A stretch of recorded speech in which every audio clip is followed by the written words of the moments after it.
Welcome to the Pasturing Pig Podcast, where we share the successes and challenges of raising pigs on pasture. We talk to producers all over the country, from small homesteads to large commercial pasture operations. Whether you're new to pastured pigs or have been raising hogs for decades, we hope you hear new ideas and new perspectives on pasturing hogs. Here's your host, Troy McClung. Well, hello, everybody. Welcome back to another episode of the Pastured Pig Podcast. As always, I'm your host, Troy. And if you're wondering what's going on with the podcast, I've had some technical difficulties the last couple days. I've been, the last couple episodes, I've been touting the fact that we've got good internet connection and I can use all that to enhance the podcast, but evidently that's made me stupid when it comes to utilizing my recording software. So I've had tracks dropping out, those type of things. So I think this is 2 in a row. So if you're listening to this now, you're listening to the new one that I've put out there because I was missing the entire intro to the previous version of this episode. So if you run into this, sometimes if you hear this dead air at some point and I've uploaded something, you can obviously go in and delete that episode and then download it again from your browser, and it should, if I've put a new one out, it should have it there. So I apologize, and we're going to put better quality control measures in place going forward. Okay, real quick, the intros, some of the topics... some of the points I want to discuss before we get into our interview. We've got some interesting topics coming up. I've had some people reaching out, and I'm excited to talk about some of the traction the podcast is finally getting, and we're getting some national looks at some things here. So we're going to have some more topical discussions coming up, which I think are going to be helpful. Also, don't forget, the Patreon is out there. We appreciate the support that people offer for Patreon. We have some documents out there that you can download for free. We have additional bonus episodes dealing with marketing and some other topics.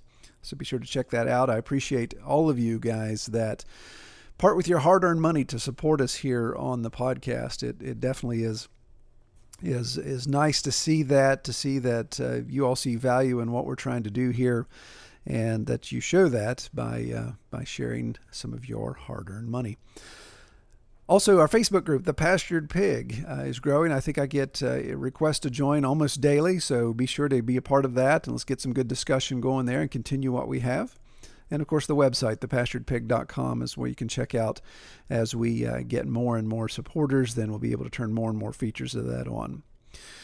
This episode, as I talk about technology, it's the bane of my existence, but also is helpful. This is the first episode where we actually have 2 people on at the same time. Today's topic is including Jack Polner from the Mindful Homestead and Brian Wells from 3B Farms. And they've been on the podcast before, 2 different episodes. But on this podcast, we're having a friendly debate as to whether it's the pros and cons of raising pigs in a northern climate versus maybe like a milder climate here in the mid-Atlantic. So we kind of talk some things back and forth there. So without further ado, we'll get into their discussion, and I'll catch you guys on the tail end. But today we actually have 2 guests on at the same time, and the modem's not smoking, the lines aren't failing, so I think this is going to work. So first, we're going to start in mediocre upstate New York with... No, we're going to start in beautiful upstate New York with Brian Wells from 3B Farms. Evening, Brian. Good evening, and yes, absolutely beautiful upstate New York is where I'm coming to you from. Yep. Although it hasn't been quite as beautiful lately, but I think we're in for some moderating temperature, so that'll be good. Very good, very good. Well, over to his left, I assume it's to his left, because if he's in New York, and he's looking down here at West Virginia, then it has to be to his left. Over to his left is Jack Polner from Mindful Homestead, and Jack is the man with the plan. He has the beard game of all beard games. I am so jealous of Jack's beard. But welcome, Jack, you and your beard. Thanks for having me. All right. I wish this was actually video, so you could flaunt that. Beautiful. I actually put some of the Dapper Pig beard balm in before I got on because I assumed we'd be recording video as well. Oh, I apologize for that. Man, you got all dressed up and nowhere to go. That's terrible. I feel terrible now. All right. Well, we may have to have I'll you. send you a picture later. Yeah, send a picture and we'll just attach it or something. Yeah. Yeah. All right. So if you guys are familiar with either of these two, I'm going to let them introduce themselves. But they've both been on our podcast. And what's funny is I even wrote down the episodes, and I do not have them right here in front of me. But I actually included them in the show notes from last podcast. So they're there. I think it was episode 20. Like, I was pretty early on. Yeah, I was thinking 19 or 20. And then, Brian, I was thinking you were up in the 50s somewhere. That sounds good to me. All right. Well, that's It actually got me, Troy, right after we finished our first year of pigs. Oh, okay.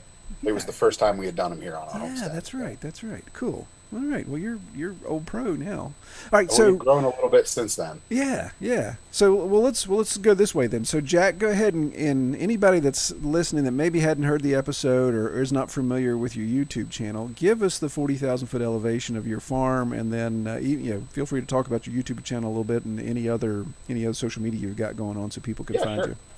So the kind of 40,000-foot elevation view of our farm is we bought 11.5 acres here in Greenfield, New Hampshire, southwestern part of the state, back in 2016. And my wife and I started kind of doing the small homesteading thing. Obviously, the gateway drug is always chickens. And a few years in, we got some pigs. We got a group of 3 pigs that we raised out on some forest pasture. We're mostly wooded here, or we were mostly wooded. And we raised those pigs on pasture that year, and we sold off 2, and we kept 1 for ourselves. And that was kind of our introduction into pastured piggery. Fast forward now to a bunch of years later, we raise 10 pigs a year, Burke Duroc crosses, and we raise them on forest pasture. Right now, I actually have our pigs doing a little bit of work for me. We logged 3.5 acres this winter, and we're going to be getting into sheep in the next couple of years, in addition to the pastured pig business. But I'm using the pigs right now to kind of help me flatten out and spread some old junky round bales that I've got to build this pasture up, and kind of just expand our farm. We have a YouTube channel where we document everything we do. It's just called The Mindful Homestead. You can punch that into the Google machine and find all of our various social media. But in a nutshell, where we're at these days is we do pastured pork, we do turkeys, poultry, both chickens and ducks, for eggs and meat every year, and that's kind of the business we've got going. Yeah. So there's definitely a retail element to this. This is homestead/farm because you're actually selling your products, correct? Yeah, it's tough to put labels on stuff. I mean, some people call it a farmstead. Right. I kind of like that label a little bit, but I kind of interchange the homestead small farm thing just because while we are selling product and we do have a farm business, I mean, we have an LLC and all that good stuff. But most of the decisions that we make about what to bring onto the farm and what we want to do is inferred by what we want personally. So we wanted pork when we started raising pigs. We wanted a way to procure lamb because we enjoy eating lamb. So that's, where the sheep thing kind of comes in. So while we are a farm, we kind of put ourselves first, if that makes sense. Oh yeah, absolutely. That's exactly the same way I look at our place. That if I don't get bacon, nobody gets bacon. 100%. It's actually funny. You were talking about internet before. We finally just were able to get fiber run to our farm, and the company that was installing it, the fiber optic company, never told the 2 guys that were dispatched to install our line that they would. They were told they'd have to bury it. They were not told it was 500 feet. Oh my goodness. And these 2 guys didn't bring a ditch witch with them. They didn't have anything, and they just started digging by hand. So at the end of it, it took them 2 days to do. I asked them, I was like, hey, you guys eat bacon? And they left our property with their arms full of bacon from last year's pigs. Yeah. So they were pretty psyched on that. But it was right in the middle of the heat wave too. I mean, we were above 95, which for New England is not fun. Yeah, that's crazy. Goodness. Yeah. Man, yeah, I don't know about those guys, but I definitely would have taken my lunch money and rented a ditch witch if I was having to dig 500 feet by hand.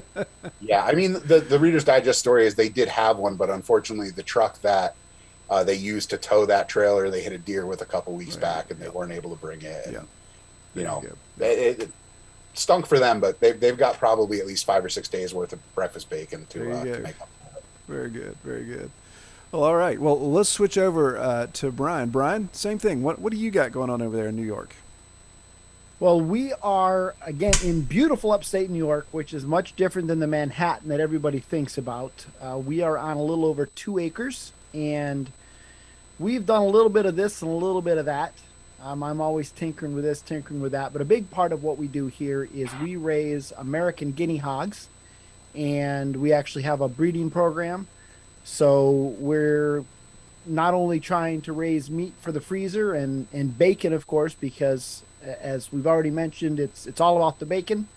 But also a big part of it is trying to help the breed recover. And so we actually have 2 boars, 3 breeding sows, and I actually have a breeding sow on loan, permanent loan to Beardsley Zoo over in Connecticut. And that's something that I'm really, really proud of. They had a breeding program for several years as they were helping the breed recover, and then their breeding stock got old and they made some changes. And anyhow, long story short, they wanted to get back into it, and so I was actually able to send back some of their genetics because one of my boars actually came from Beardsley Zoo. And so it was a real honor to do that. At the moment, I don't know, for me, sometimes I found that pig math is kind of like bunny math, and I lose track of how many we have. At one point, we had over 33 pigs. Oh, wow. That was not by choice. That was because the farmer wasn't smart enough to keep the hot wire hot. And so we had some visits, unplanned visits of the boar over to some of the girls, shall we say. But right now, we certainly don't have that many. I think I'm in the neighborhood of about 17, with 7 of them being small piglets. Besides that, we do a lot of chickens. We have quite a number of layers. We cycle our flock about every year. So we have pullets that, as they start laying, we transition the older flock out. And we also have geese. We've done turkeys. We do meat birds. And like Jack, we, for us, it's a lot of it is raising for our own consumption, but then we sell to other people. And so trying to, I wouldn't say make a business out of it, because if I was making a business out of it, I'd be the world's worst businessman, but at least trying not to lose my shirt on it. Right. Exactly. And then along with that, I have a podcast, the Homestead Journey podcast. And so that's available on basically everywhere that podcasts are available. And we talk about self-sufficiency, self-reliance, and sustainability. Yeah, very good. Very good. All right. Well, I appreciate you guys letting us talk about that and get everyone caught up. All right, so those of you listening are probably wondering, okay, so what is the topic? What are we talking about today? Well, I'm going to tee this up here.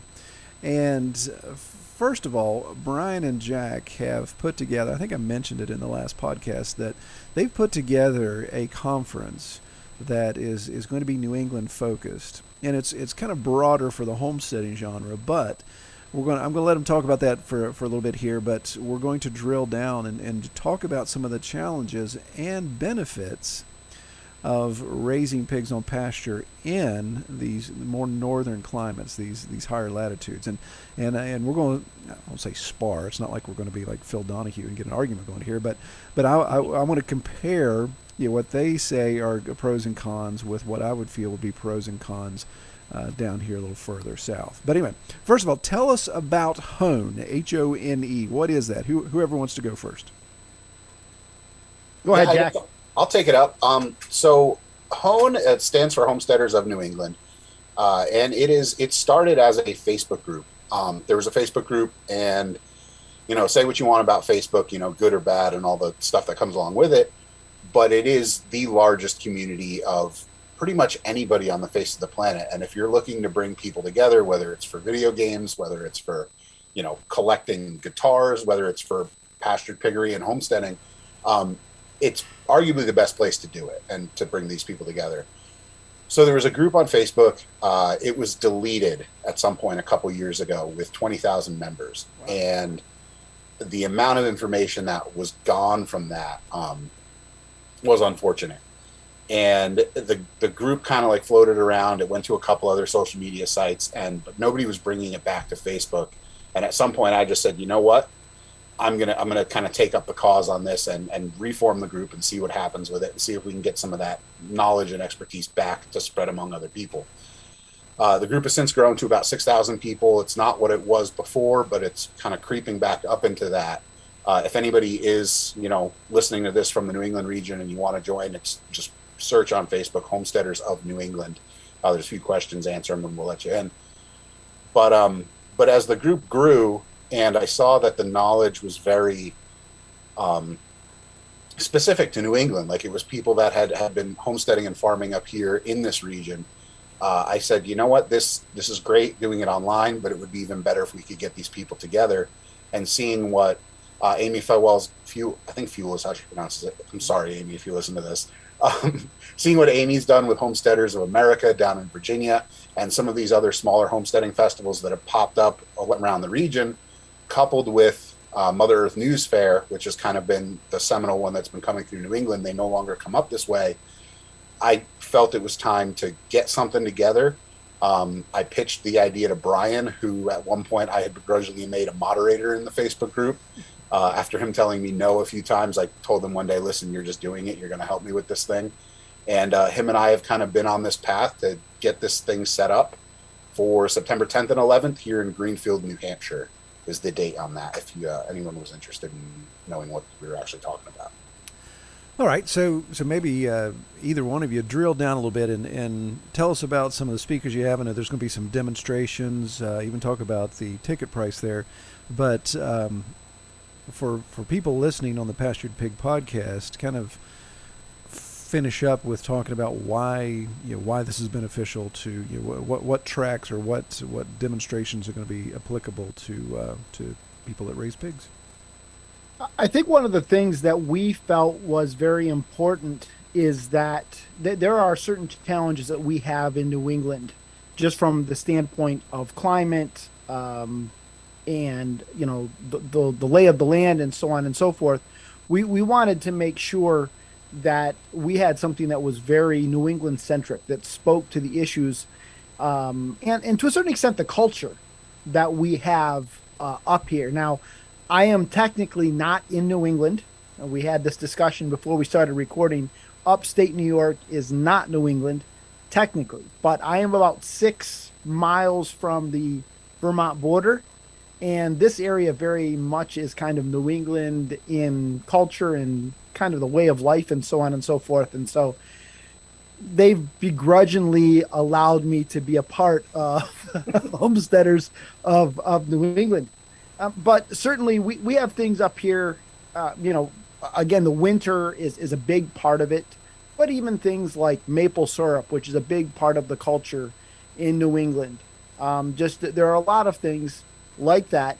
And we really felt like, well, Homesteaders of America is a great conference. To a certain extent, it's geared a little bit more towards the, if you want to say Mid-South, the Southern style of homesteading.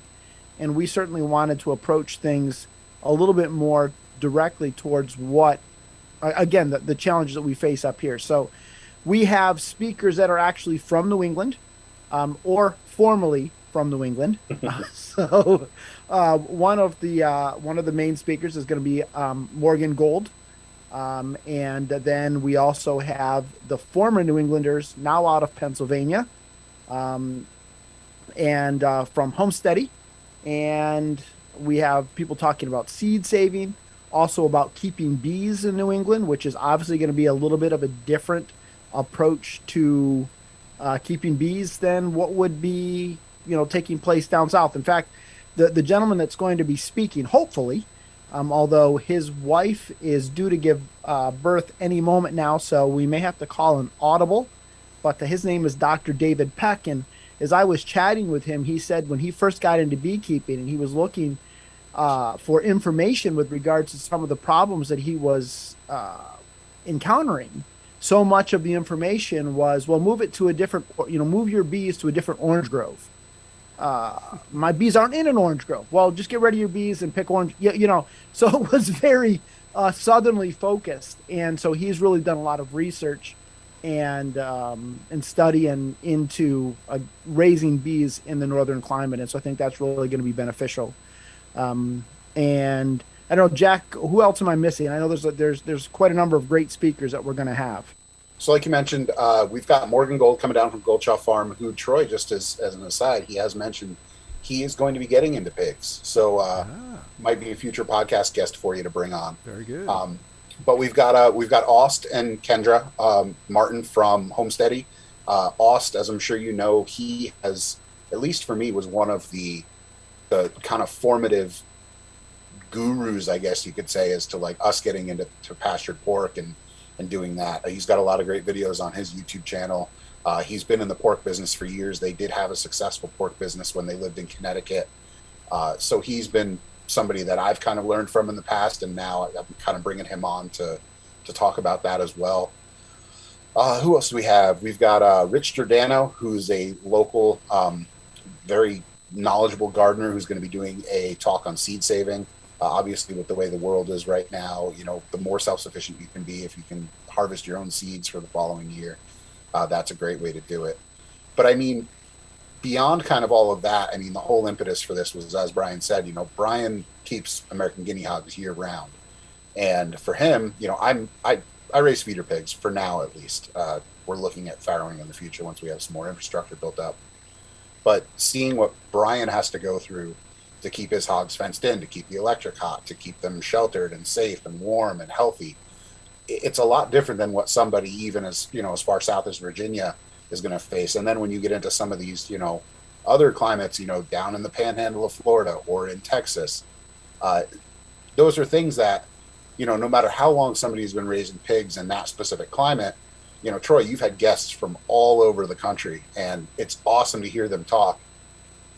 But it's not everything they say is always applicable. Like, you had somebody I remember from Arizona, and as interesting as that was to listen to, you know, there's nothing in that episode that I could really apply except for the fact that, like, hey, this is really cool that he's raising pigs in a desert climate. Yeah.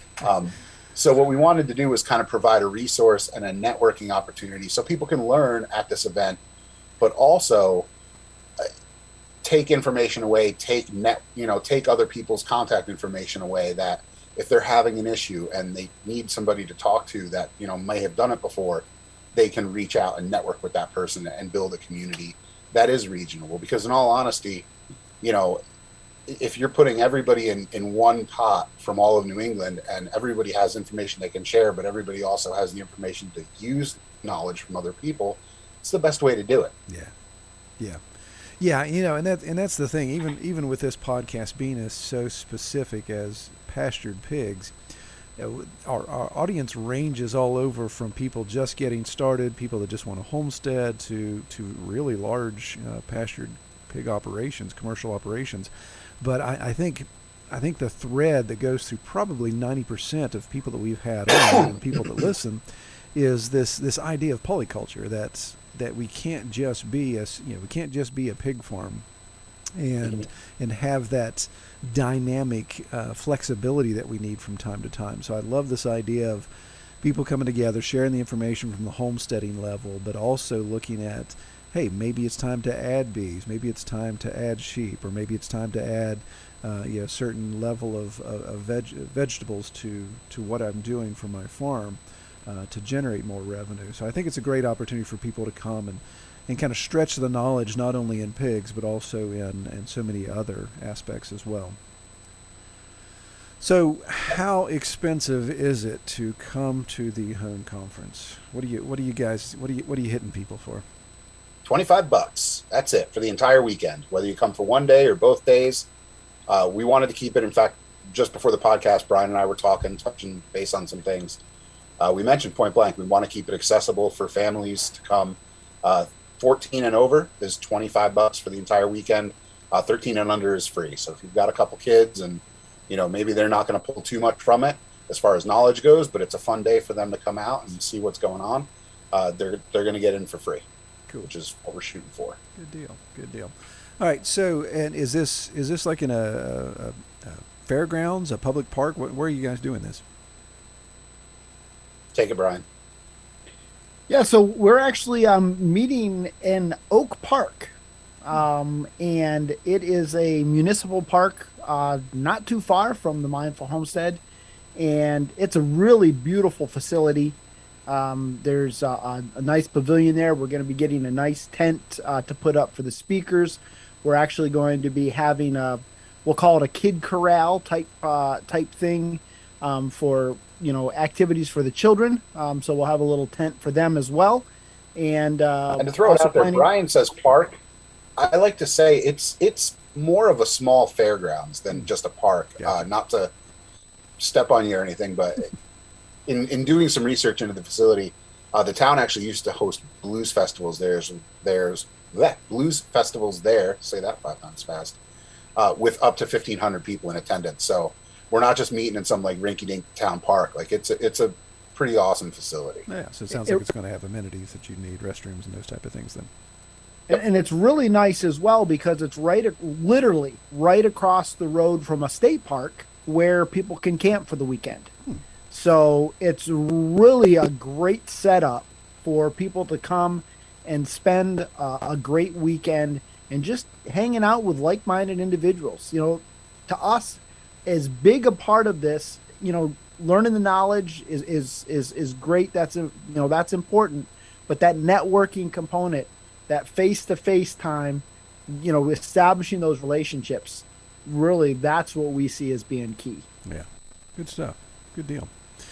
Well, all right, wonderful. So, how do people? And obviously, I'll include this in the show description, show notes. But how do people book tickets? So we're doing it through the Mindful Homestead website currently.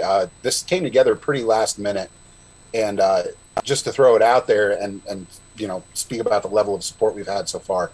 Murray McMurray Hatchery, which I'm sure many of your listeners are familiar with, they're a presenting sponsor with us, and they're giving us essentially a lot of the resources that we need to do this.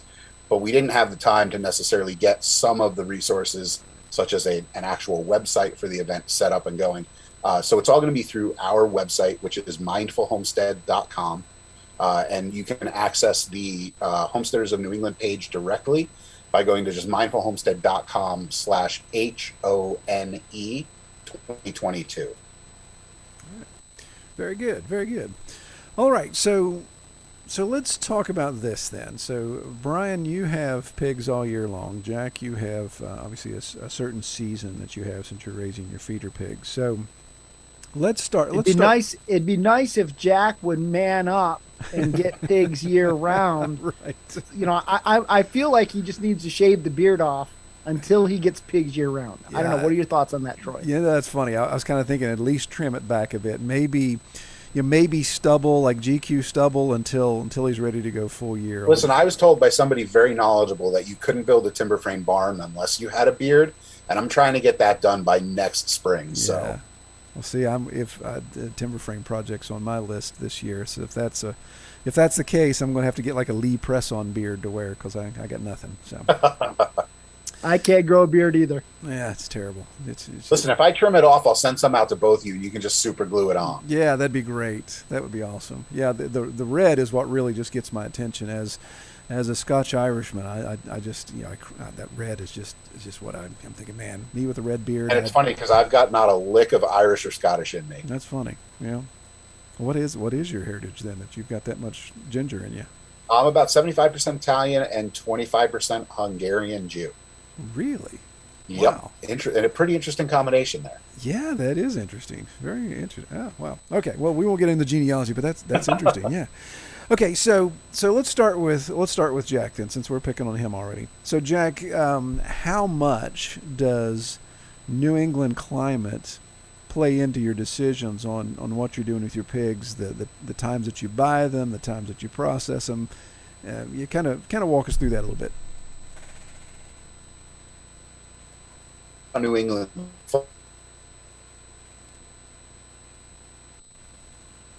We're looking at farrowing in the future is because I had a great guy locally. He had a couple Berkshire sows and a Duroc boar, and really just everyone was friendly. His piglets were awesome, and that's where I got my piglets from every year. He is, as of a a couple months ago, he let me know he was getting out of the pig game. Him and his wife want to travel more. So the idea of farrowing on farm is something that is not out of the realm of reality within the next year or so, which is part of why we're hustling to get this barn built. But the way it's worked out in the past has been great. He had a facility where he was able to farrow mid-February. We were able to pick up weaned piglets mid-April, which for us was not necessarily past the realm of definitely getting snow, but in that side of things where it was pretty mild out. If it was going to get really cold at night, I could put a heat lamp up in the pig's shelter if they needed it. But normally, if I just threw enough straw in there, they were good to go. They could burrow down. And with 10 piglets, they had plenty of body mass to kind of keep warm. And then it runs right through summer, which is great because, the summer in New England is mild. I mean, it's been 95 degrees or it's been above 85 every day for pretty much the last 2.5 weeks. That's out of sorts for us. That's not normal. Normally, we have great weather to raise pigs straight through to November, a little bit of possibility of snow in October. And we process the first or second week of November every year. And, knock on wood, 3 out of 4 years, we won't have any major snow events that early in the year, which is awesome. Yeah.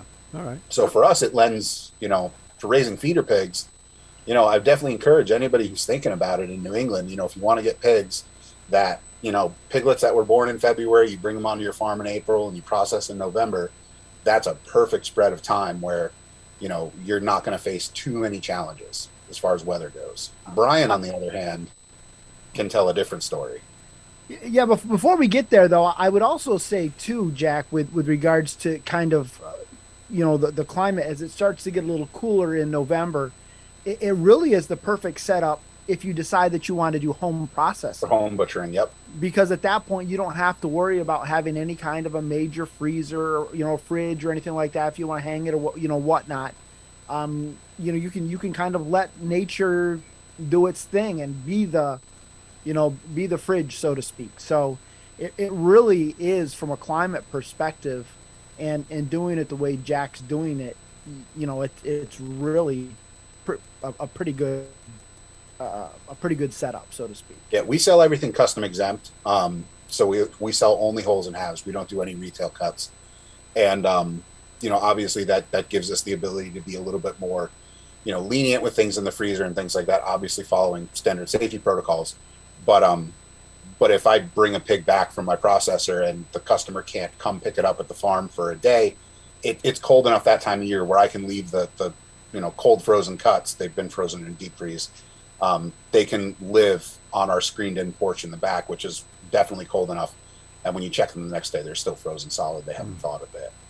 Yeah, that's nice. We run into that challenge here where if I'm helping facilitate pickup at the processor, that it's like, yeah, we don't have a lot of time to mess around. And in fact, that's the main reason why I put the walk-in freezer in, so I could have the ability to store cuts, particularly. But in that situation, if there's a 24-hour turn and we had an 80-degree day, it's like, okay, we got to have something. Yeah, you got to have a plan. Yeah. All right.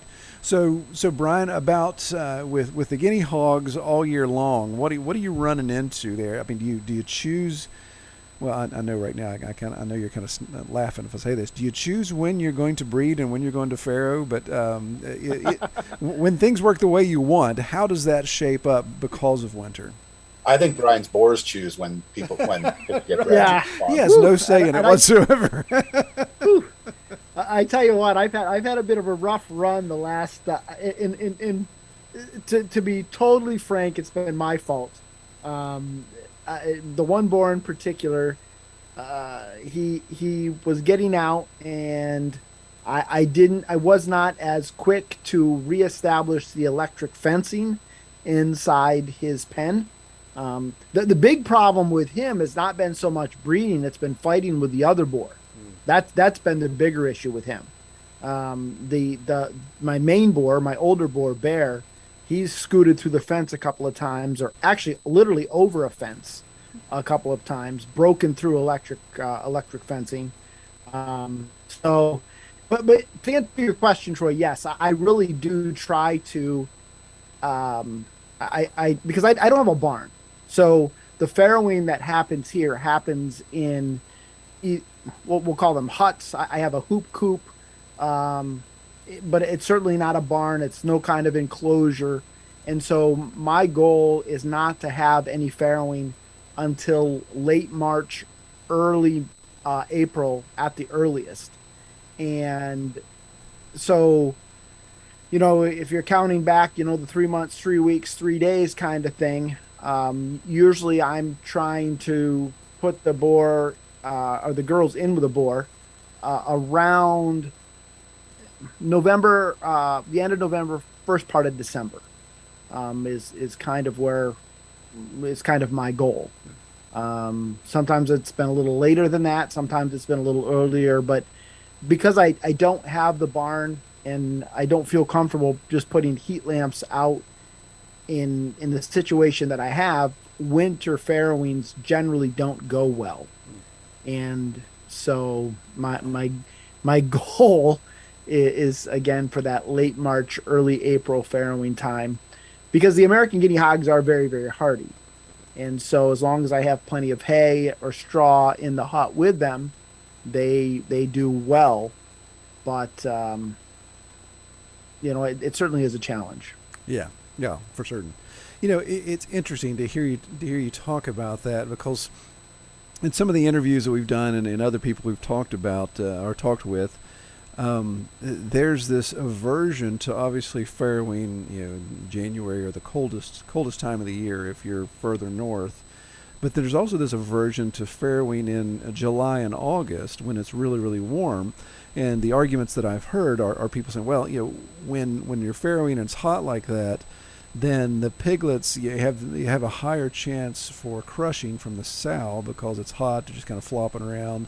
Whereas when it's really cold, you can put a heat lamp over in a crib area there and be able to have the piglets work over to the heat lamp and actually get away from the mama unless it's time to nurse. So I thought about that. I was like, well, that's, and I've done farrowing, again, it's kind of similar situation to you, Brian, kind of all over the board. And I've been in a situation as well, as we all know, when pigs go to farrow, they usually wait till the lousiest weather date possible, whether it's a horrible downpour of rain or whether it's the coldest day in the winter, and that's when they tend to farrow. But I'd be curious to see, so what do you think about that idea? If you had to choose, would you rather have a cold winter or a warm summer farrowing or hot summer farrowing? Honestly, I've never really thought too much about it to really say I had a preference either way. The American guinea hogs, by and large, are good mothers, and we really try to breed for that. So if I have a mother that's crushing a lot of young, I'm probably not going to breed her again. So I think that probably deals a lot with that issue of, or that concern of crushing, because you really try to breed for a better mothering instinct, I guess, so to speak. Yeah. But for me, because of the length of what it takes to get an American guinea hog to what we would consider freezer meat weight, you're looking at 18 to 24 months. So I look at it more from the perspective of the time that they're going to get processed. So trying to count back from that, and that's where I found that that March time frame, March early April time frame is great, because if you're pushing them to 18 months, you're looking at November December time frame, and if you're looking at pushing them to 24 months, then it's still cold in that late March early April time frame, where if you wanted to process at home and still take advantage of Mother Nature's cooling effect, so to speak, you still can do that. Yeah. So Yeah. that's a big part of the reason why I am trying to aim for that time frame. Yeah, very good. Yeah, go ahead, Jack. I was going to say to what you had mentioned before about heat lamp in the creep and that whole thing. The farmer that we've been procuring our feeders from has been very open as far as like letting us come to the farm, experiencing farrowing and kind of being somewhat of a mentor to us. And his method was always, despite New England being what it is in February, his method was always to provide a stall in the barn for the mother and a heated creep. And it's been really interesting to see how well that works. And assuming if we do our job right in giving those piglets a warm place to kind of creep up and hang out, he's done really well. And that kind of would be my preference almost if when we get into this.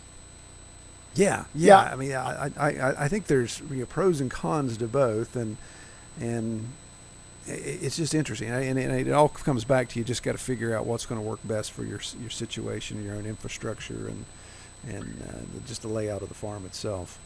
I really think that's what's key is having the infrastructure to be able to handle something like that. So as I've kind of been thinking about the path forward with pigs, and we've been kind of going back and forth on, am I going to stay in pigs? Am I going to get out of it for a little bit? Just not because of anything pig related, but just because of some upcoming changes, life changes. My son is getting ready to, he's entering his final year of high school and going to be going off to college. And so we're wondering, maybe do we need to step back away from pigs, because having pigs like we keep pigs nails you down around the clock all year long. Yeah. Whereas the way that Jack does things, you do have kind of that break in the winter. So we've kind of been talking about, are we going to switch things up and so on and so forth. But if I continue doing the American guinea hogs, I've thought that maybe what I want to do is put in not so much a barn.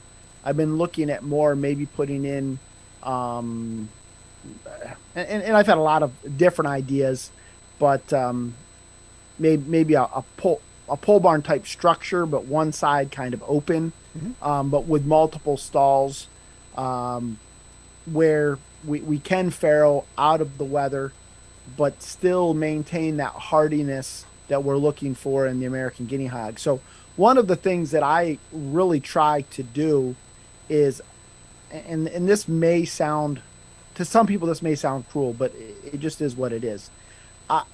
A big part of what I'm looking for is very, very hardy stock. And so, not to say that I abuse my animals, I don't. I try to take care of my animals very well. But on the other hand, I also want animals that can withstand the temperatures and the climate that we have here in New England.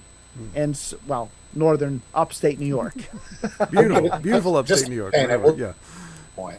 And so, I don't try to save every animal. I guess if that makes sense. It's like if I've got a sickly animal, I don't want those genetics to stick around. Yeah, if that makes sense. Yeah, no, that makes perfect sense. I mean, there's a lot to breed selection. You had mentioned the desert farmer. I think it's Adobe Owl Ranch, I believe. That's there's certain breeds that are going to do well in that high elevation, low humidity, heat. Water concerns, those type of things, and there's some that aren't, and you're just going to have to figure out what that fit is based upon the climate you're in, or even microclimate. Like in our situation here, where we have a sheltered valley, there's certain things. It's like right now we're dealing with tons of mud because of the rain we've had, so it's just something you have to adjust on because of your infrastructure, lack of infrastructure, the lay of your land, the breed choice you have, all of those type of things. I've seen your hills, Troy. You need to breed pigs with a granny gear. Yeah, exactly. No doubt. Well, that right now, when you've got 500-pound sows walking around all this mud, it's like it's like they're wearing high heels. So it's just these churning constantly, and it's like, afraid I'm going to wake up one day and the whole mountain's going to be down in the valley because it's just going to slip. Couldn't you breed some with like shorter legs on one side? Yeah, that's the thing. Right now, they're actually getting webbed hooves because they're having to swim through the mud, but. So this is interesting comment. So talking about mud is a segue that I want to go to about water. So I think that's the first thing everyone listening thinks about, especially us Southerners are like, well, you guys are obviously bucketing water all the time because it freezes every day, and there's that daily drudgery. So Brian, speak to that. How have you mastered your water situation up there when you're dealing with sub-freezing temperatures? Just as you said. I schlep water every day. It's one of those things that I honestly have not been able to figure out a better system than that. I've wanted to try to use maybe some kind of um, like a defroster. But my concern with that has always been that the pigs might want to chew on it, and I don't want to have fried pork before I want to fry the pork. And so that's really been my method is I use the black rubber totes in the wintertime, or the black rubber um, I'm calling them totes, but you know what I'm talking Like about. the big And you indestructible just bowl flip them. thingies. Yeah. Exactly. Yeah. Although I have found that those are not as indestructible as what many Exactly. people think they are. Yeah, I was using air But quotes. Yeah. you flip them over, you kick the ice out of them, and you fill them back up with water, and you do that over and over and over again. And that really is a sucky part of raising animals in the wintertime. I have tried the pocket hose to try to, okay, well, instead of carrying the water, let me do the pocket hose and run that out and then fill. That's more trouble than it's worth because you have to drain it and you have to put it back in the 5 gallon bucket and you have to put it away. I said, forget that. I just rather carry the buckets of water out there. So really what I try to do in the wintertime is I really try to consolidate the pigs as much as I possibly can. And then while they have access to a good amount of woods, they really don't want to go, rolling down through the snow anyhow. So they have a tendency to stay up, what I call on top of the hill. Although you would laugh if you saw it because it's not really a hill, but the upper part of we'll call their pasture, they have a tendency to stay up there anyhow.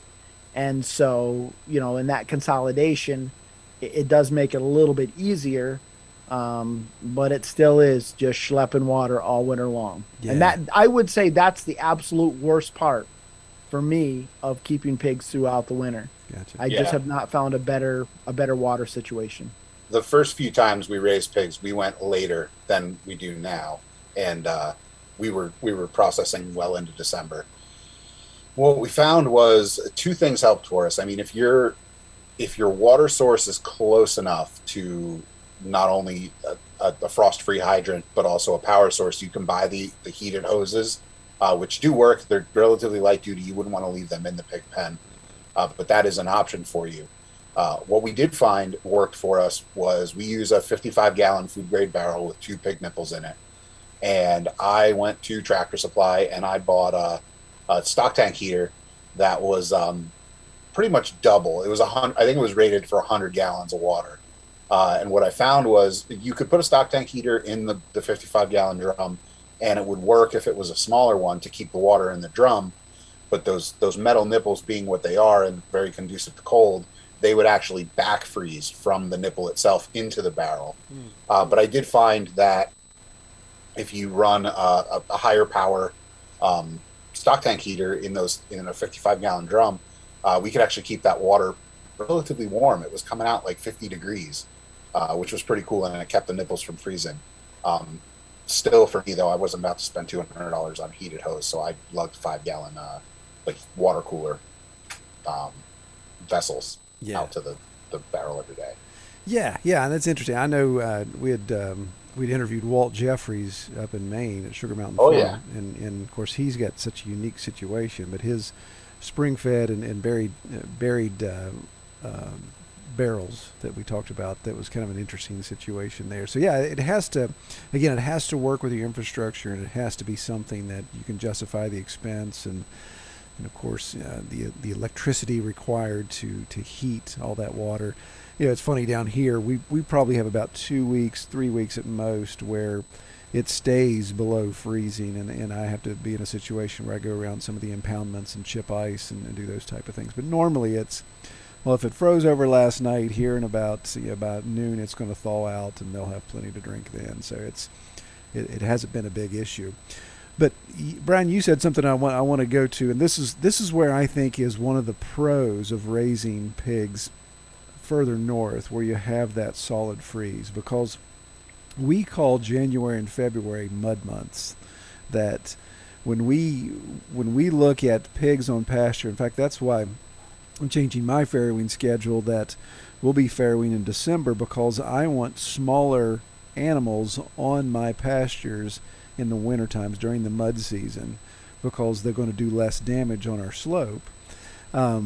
It's not necessarily a sacrificial area, but the areas that they're on will be sacrificed less, I guess. Now, you talked about you consolidate yours in the wintertime, and some of the other people we've talked to in northern climates, same situation. Well, it's kind of funny. I said, well, what's your mud situation in the winter? And people go, well, we don't have mud. We don't even know what mud is. It freezes over. There's a snowpack, and we don't have a sacrificial area. We don't have to worry about winter destruction of the pig herd there. So what do you think about that? Is that a legit pro that you guys have, that you don't have to deal with sacrificial areas and mud? I don't know. I think some of it does depend on how how you keep your animals. For me, I don't have lots and lots of pasture to rotate my animals on, so I think it's a little bit of a different situation. But certainly in the wintertime, we with the freeze over, that certainly does make things to a certain extent a lot nicer from that standpoint. I really try to manage the mud season that we do have with a lot of wood chips, to to kind of try to work as that carbon diaper and to absorb things, and then it really starts that composting process, and then I scoop that out of their area and kind of let it age. So yeah, definitely. I I won't say though that we don't have a mud season. I just don't think it lasts as long as what you guys have. I guess gotcha. If that makes sense. Okay. Would you agree with that, Jack? Oh yeah, I would definitely agree with it, and I think that again, like with the way we've been doing it, we kind of skirt that mud season. They come in as piglets and in April, and that's the high of mud season for us. I do the same thing you do. I mean, I pump. They have a 16 by 16, what we call the training area, where they learn electric fence with just 16 by 16 hog panels and then electric around the inside. And that is I just pump wood chips into that area to kind of combat any mud that might happen during that part of the year. And then as soon as they're ready to go out, mid-May, mud season's kind of passed, and there's enough pasture that I give them that, they're not making a whole bunch of mud at that point. Yeah. All right. Well, let me ask you this, and my goodness, this topic is, you talk about rolling a grenade in the room. This could be a whole nother podcast episode, but what about the benefit of being in a harsher climate like you are, where we've got a heavier freeze, when it comes to parasite load? What do you think? Is that a benefit? Is it wives' tale? Does it help at all? For me, we haven't wormed our pigs. We've wormed our pigs once ever. And it was really only because we had a pig last year, and it was either a possible genetic issue. He just wasn't putting on weight like I would have expected. I didn't know if he had worms. So I ran a course of worming on the pigs and hoped that was the issue. And as it turns out, no, it was just some sort of genetic abnormality.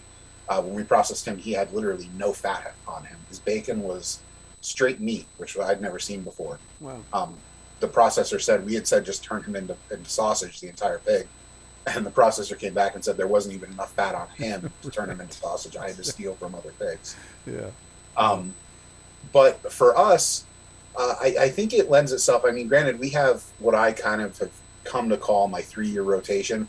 I don't put pigs on the same pasture for 3 years. So once a piece of our property sees a pig, it won't see a pig again for 3 years, which is something I'm able to do because of how spread out we can be on our property, and that's a relatively small number of pigs that we're raising. But worming and parasites for us have not been an issue that we've encountered personally. I've been present for some of our pigs when they were processed and been able to see stomach contents and things like that. Yeah. And I've never run into it, which is, just knock on wood, a great thing for us. Yeah. Brian can probably speak more because his property is a little bit smaller, and he's definitely running pigs, more frequently through areas. He might be able to touch on that. Yeah, I mean, To be honest, we again, knock on wood, like Jack said, we've not had any kind of major parasite problems here either, just because of the setup that we have here, um, we're not doing a lot of rotational type thing.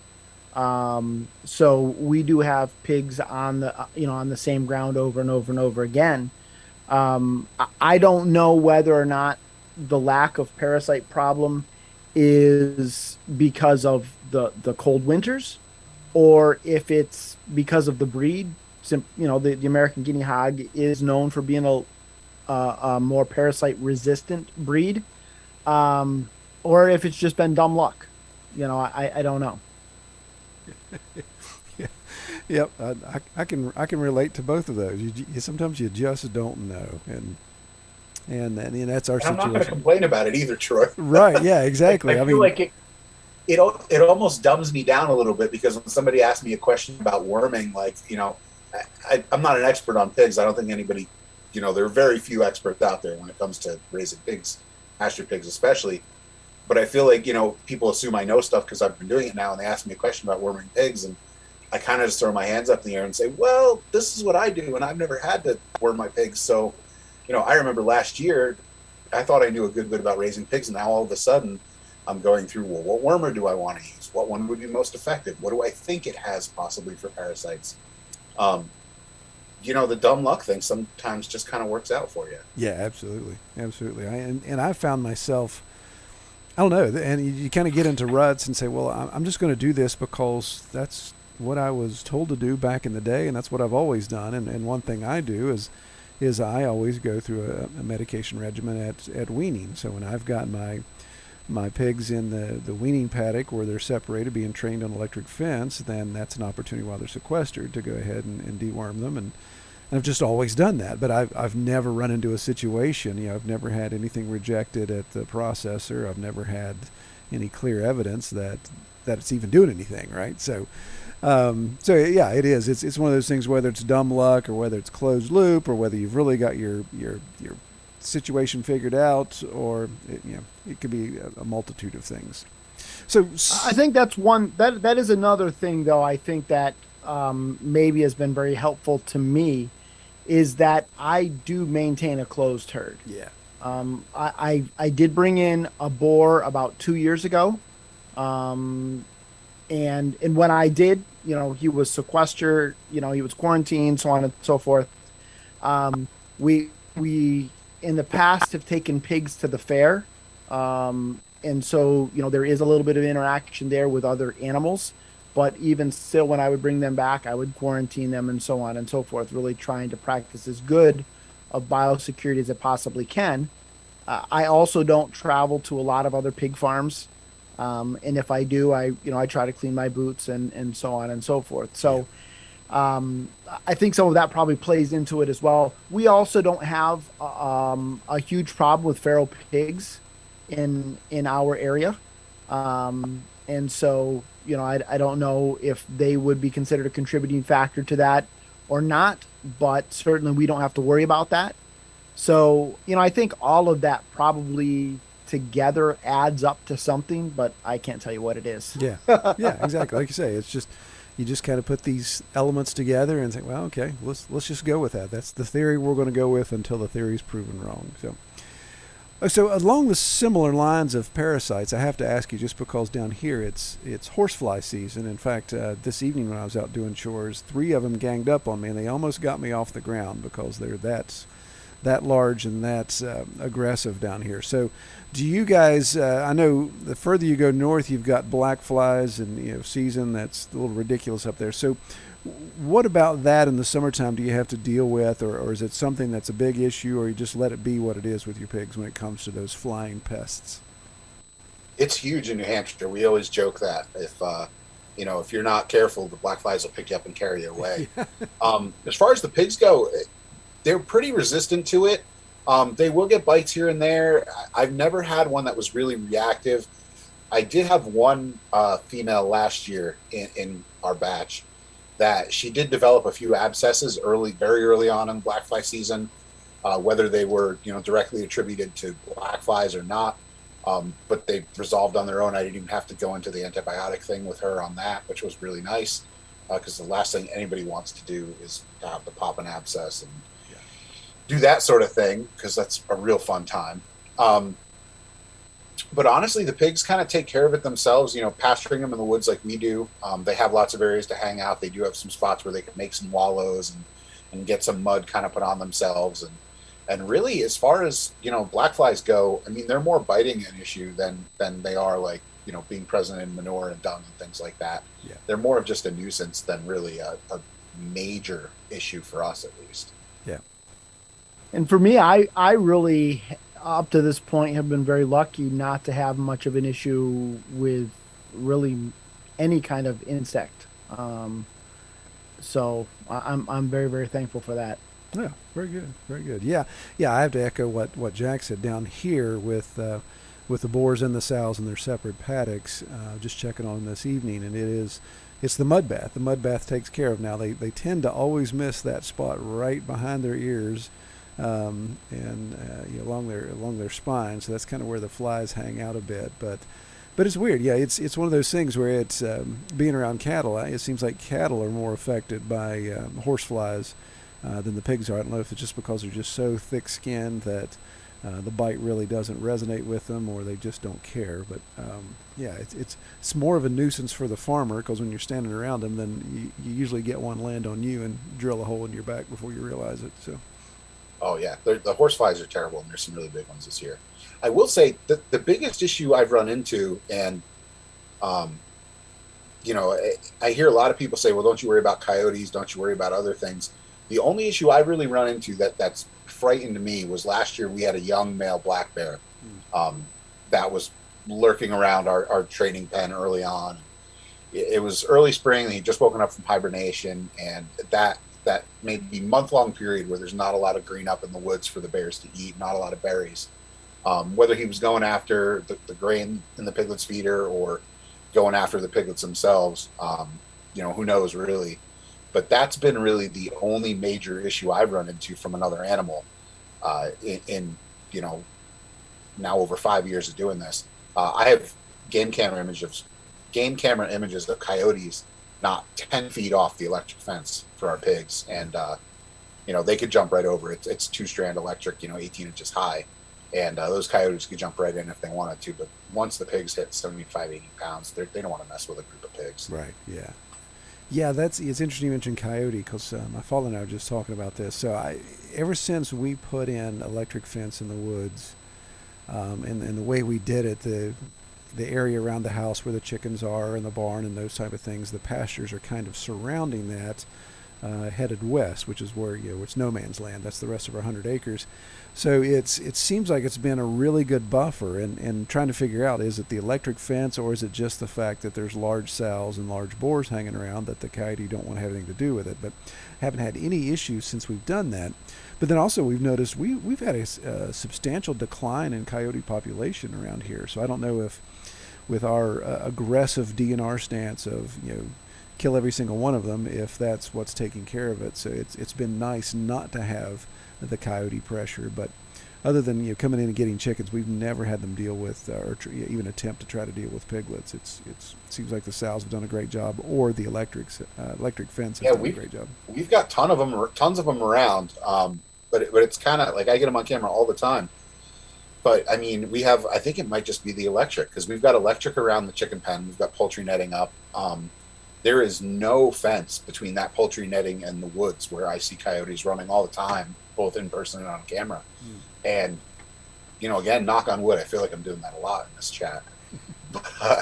But in the 4 years we've had chickens behind poultry netting, I have not had one coyote jump that 4-foot poultry netting, which it very easily could do, to try and get in there and snag a chicken from us. It's mainly been raccoons and possums that have kind of snuck in there. Yeah, exactly. Now, we sometimes behind our house is kind of the old town dump that got capped off back in the late 80s, which is nice because we don't have to worry about anybody building back there. But then it kind of runs down to the river, and there's a pack of coyotes that we'll hear out on the old dump and down, and that's, I mean, where we have the pigs kind of butts up right against that old dump there. And again, like Jack said, I feel like I'm saying knock on wood a lot here, but we also have not had any problems at all with coyotes messing with the pigs.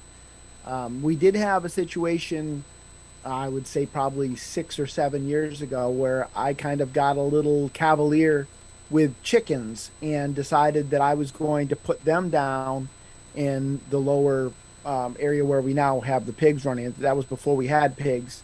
And I went from 30 chickens to 13 chickens overnight. Oh, wow. And it was one of those situations where, they always say, well, if the head's missing, it's this. And if it's torn apart, it's that. And if it's totally gone, it's the other thing. And if there's feathers left, it's, something else. Well, it seemed like every predator known to man said, hey, we're going to have a party at Brian's coop tonight because we had it all. We had some where they had bit them and bled them out. We had some where they'd ripped the heads off, some where they had torn them up, some where they had totally disappeared. It was wild. But that's been the only problem that we've ever had as far as predation goes with any kind of our animals here. Yeah. Other than some hawks, we've had some problems with aerial predators getting chickens. Sure. Yeah. If anybody out there wanted a clear indicator of what is New England and what is New York, we raise pigs in the forest here in New England, and Brian raises them next to the old dump hill out back. New York, we raise pigs near the dumps, and that's where the coyotes that hang out on the dump, don't attack our pigs. I'm sorry, Brian. I had to jab you on. Yeah, that fits into that beautiful upstate New York, doesn't it? Hey, it is beautiful because it's capped off now. Beautiful upstate dump hill. It is evergreen. Right. It Nobody's only glows, building there. It only glows in the dark in the fall. It's gorgeous. I was gonna say it never holds snow because the warmth of the decomposing dump is underneath it. The methane heats everything. It's great. Oh, all right. And the water, boy, does it taste good. Yeah, exactly. Drink deep. All right. Well, we've digressed too much. All right. So yeah, it's actually we're at the hour mark, and I wanted to keep from keeping you guys all evening. So any parting thoughts as far as our discussion here when it comes to pastured pigs in upstate New York and in New England? Just do it. If you're on the fence about getting pigs, I mean, we hemmed and hawed about it for a couple of years, and I'm not going to try to come off like I'm some sort of expert and I have all the answers. But if you're thinking about getting a couple pigs for your small farm or homestead, just jump right into it. Grab 3. I think that's the perfect number to start. Keep one for yourself. Raise 2 to sell to either friends or family, and have fun with it. I mean, if you can raise a dog, you can raise a pig. And, there's nothing better than putting some homegrown pork in your freezer at the end of the season. Exactly. And you're less guilty about eating your pig than you are your dog. So depends what part of the world you live in. Yeah, that's right. Dog makes a fine meal. Yeah. Hey, I 100% agree with what Jack just said. And I think one of the things that it's also important to keep in mind when we talk a lot about pastured, you talk about pastured pigs and so on and so forth. You don't have to have lots and lots of acreage to raise a few pigs. It can be done very humanely, very sanitarily, and in a small amount of area. So I think for many people, I don't want to say for everybody, because certainly there are people who live in urban and suburban areas where a pig wouldn't be appropriate. But for many homesteaders, certainly starting with 2 or 3 pigs like Jack mentioned, it's something that's very, very doable. It's a lot of fun. Pigs have great personalities, and they're really a fun animal to raise. And the other piece to it as well is when you have, that overgrown zucchini, you don't feel quite as bad about it because you're just taking it and you're turning that into a bacon. So it really does, I think, help you better utilize your resources that might otherwise, and not to say that composting is bad. Obviously, compost is a great way to use some of that stuff, but you can only compost so much and use so much compost. And so to take and turn some of those things into bacon or eggs with chickens, of course, is a great thing. So I highly recommend people give it a whirl. I would definitely say, though, that if you're getting into pigs, don't do as I did. I went from 0 pigs to 13 pigs. There you go. Yeah. Don't do that. That's not necessarily a recipe for success. Yeah, So, that's wisdom uh, talking right there. Yes, absolutely. yeah, Yeah, absolutely. good deal. Good deal. All right, fellas, we're going to wrap up here. Give me one more thing about the Hone Conference. So remind us again of the dates, and is there a cutoff? Is there after this point no more tickets will be sold, or will there be tickets sold at the gate? So September 10th and 11th, Greenfield, New Hampshire, Oak Park is the time and place. We will be selling tickets right up until I've capped tickets at 1,500, which we're not there yet. I don't know if we will get there, um, but we're not. We may get your tickets beforehand because if we are selling tickets at the gate, they are going to be more expensive than if you bought them online beforehand. We are planning, we'll have food trucks there, we'll have all sorts of other stuff going on. So there are certain things we need to plan based on attendance, and we're doing that based on pre-ticket sales. So buy your tickets beforehand. Do us a favor, do yourself a favor, make sure that you're coming, and yeah, we'd love to see you there. Yeah, yeah. I can't stress as somebody that that's worked in event planning. It is really helpful if you're going to attend, get your tickets now, because man, it is so helpful when planning and trying to figure out just all the accessories, all the accoutrements that are needed. It really helps to know who's coming, not wait until the last minute. So Yeah, like I'm not trying to have porta potties look like Woodstock '99, right, by the right. end of Saturday. I want to make sure we're good to go for everybody. Yeah, So exactly. Wasn't it a couple of years ago down at Homesteaders of America? They were having to bring in extra ones and try to find some. We'd rather avoid that. Oh yeah, yeah, yeah. I've been at all of them except one, and there was one year it was bad. It was like I think it was this past October when you and I actually didn't link up, even though we were both there. yeah, probably may have been. It was one of those deals where he's like, I'm kind of glad I'm a dude because I have other options. Yep. One We'll find a hundred spot behind percent. the big barn. Yeah, exactly. I was like, I'll step in the sheep paddock. No one will know. All right. Well, wonderful. Well, guys, man, I sure appreciate you coming on and being our test flight for multiple guests. And like I said, as I flaunt my technology that I have now here, appreciate you guys coming on and having a fun conversation with me. Thanks for having me, Troy. Thanks so much, Troy. All right. Well, you guys have a wonderful evening. Hope it cools down up there and you guys get some things done. I pray you have a great week. Well, I really appreciate both Brian and Jack coming on the podcast and taking some time to talk about their event and, of course, what's going on up there in New England when it comes to raising pigs. If you're going to be in that neck of the woods, September 10th, that's coming up pretty soon. So be sure to check that out. I'd love to see them get as much support as possible. I love when people take the initiative to try to put these things together, just an opportunity to get together, to network, and to share ideas. So be sure to check that out. There'll be some information down below in the show notes as well. Well, again, appreciate everybody listening to the podcast and appreciate all the feedback as well. One thing considering on the Patreon side, maybe some interest in doing some live discussions. Again, now they have the opportunity to do some Zoom type stuff. Maybe see if some people on the Patreon side want to get together and maybe just have some discussions off and on, whatever timetable that looks like. So give us some feedback and let us know what you think. As always, if you would like to be on the podcast or you want to suggest topics for upcoming episodes, just send me an email at troy@redtoolhouse.com and we'll see about getting it on the list. All right. I pray everyone have a great week. Take care.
We hope you have enjoyed this episode of the Pastured Pig Podcast. To learn more about our podcast or to submit topics or recommend guests for future episodes, visit redtoolhouse.com.